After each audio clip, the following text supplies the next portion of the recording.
সুপ্রিয় দর্শক মণ্ডলী, আজকে আমরা টাঙ্গাইল শহর থেকে খুব কাছেই একটি রিসোর্টে সপরিবারে বেড়াতে যাচ্ছি।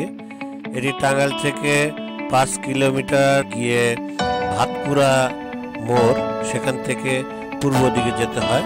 আপনি যদি ঢাকা থেকে আসেন তাহলে করটিয়া থেকে মাত্র 3 কিলোমিটার দূরেই এই ভাতকুড়া মোড়। এই ভাতকুড়া মোড় থেকে আপনি পূর্ব দিকে বাসাইলের রাস্তায় সামান্য একটু সামনে এগিয়ে যাবেন, একটি রেল গেট পাবেন। কিন্তু রেল গেট ক্রস না করে হাতের বাম দিকে আপনাকে যেতে হবে।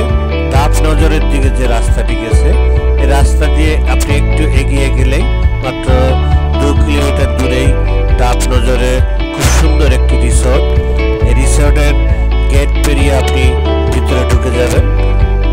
আপনি যদি শুধুমাত্র এখানে ঢুকতে চান তাহলে প্রবেশ ফি 300 টাকা, আর নাস্তা সহ যদি সারাদিন বেড়ানোর পরিকল্পনা থাকে তাহলে আপনার খরচ হবে 500 টাকা।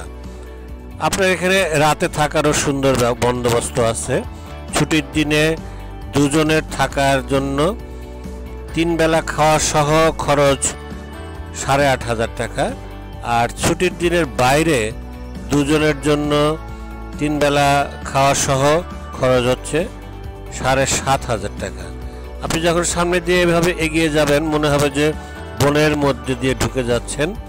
পাখির কলকাকলিতে ভরা একটি সুন্দর একটি মনোরম জায়গা। এখান থেকে সামনের দিকে এগিয়ে গেলেই একটি বটবৃক্ষ দেখতে পাবেন,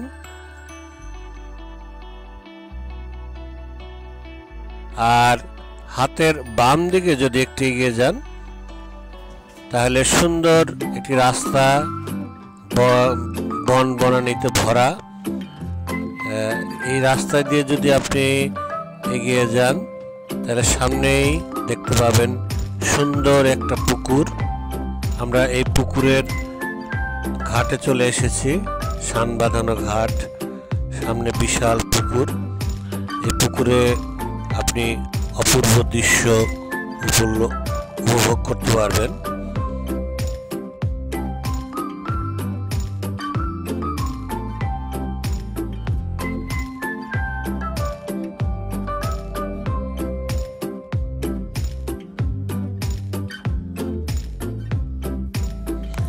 এই বটগাছ পেরিয়ে আমরা সামনের দিকে এগিয়ে যাচ্ছি। হাতের বাম দিকে একটি বালিকা বিদ্যালয় আছে। এটি একটি ঘোড়ার গাড়ি। আপনি ইচ্ছে করলে এই ঘোড়ার গাড়িতে পুরো রিসোর্ট ঘুরে দেখতে পারেন। আমরা আরেকটু সামনের দিকে এগিয়ে যাচ্ছি। সামনের দিকে এগিয়ে গেলে বিরাট একটা অংশ।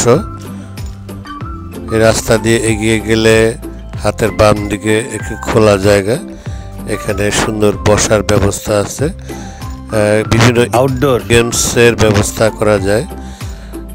ইচ্ছে করলে বাচ্চারা এখানে খেলাধুলা করতে পারে। সারাদিনের প্রোগ্রাম নিয়ে আপনারা যদি যান।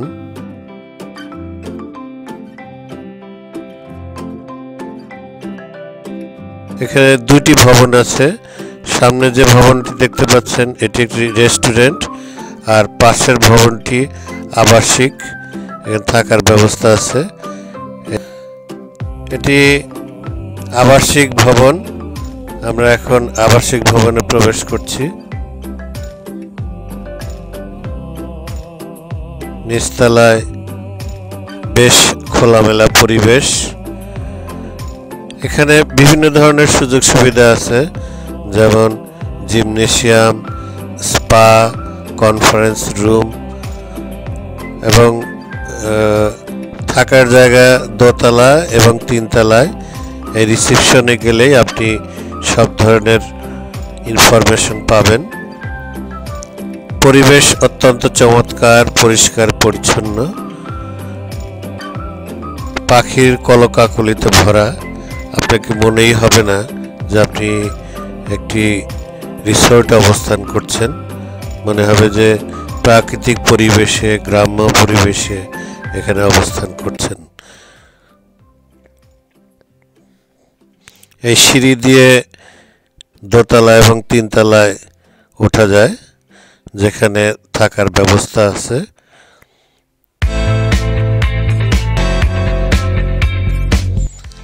এই যে রুমগুলো খুব সুন্দর।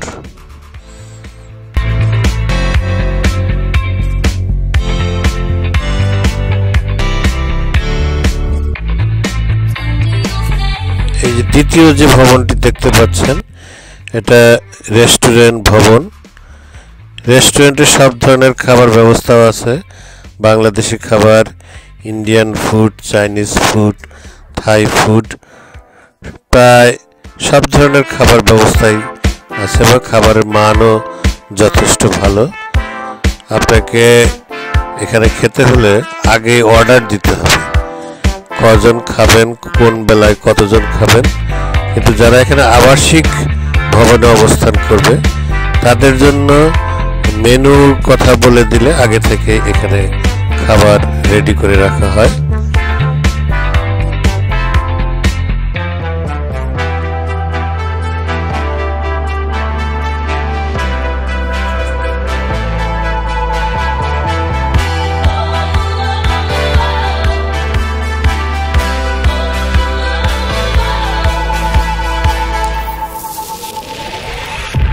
সামনেই রেস্টুরেন্ট।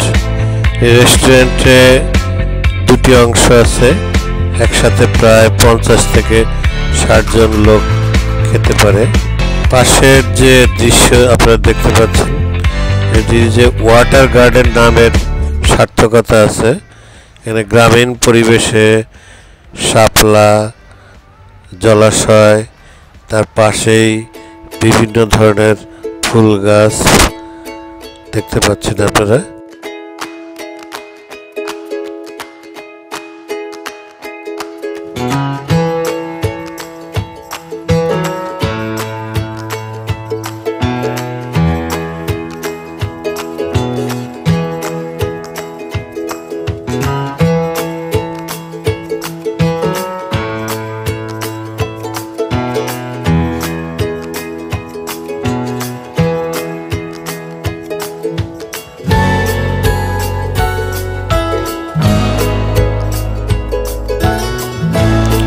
আমরা সুইমিং পুলে চলে এসেছি। এই সুইমিং পুলটি বাচ্চাদের জন্য, এখানে যারা 10 বছরের নিচে তাদের জন্য, আর একটি খেলার জায়গা। আর সামনে যে এগিয়ে গেলেই বেশ বড় একটি সুইমিং পুল আছে। এই সুইমিং পুলটি বড়দের জন্য।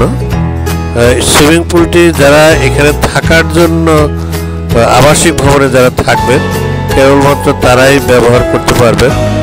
এই সুইমিং পুলের জন্য আলাদা আপনাকে কোনো খরচ বহন করতে হবে না। থাকার জন্য দুইজনের যে টাকা নেওয়া হবে, সুইমিং পুলটি আপনি বাড়তি ব্যবহার করতে পারবেন।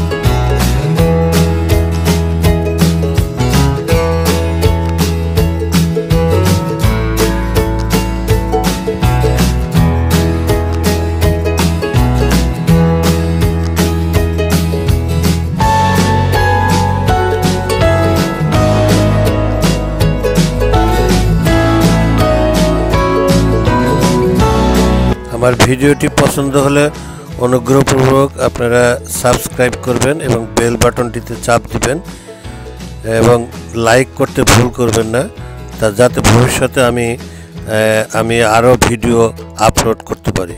ধন্যবাদ সবাইকে ভিডিওটি দেখার জন্য।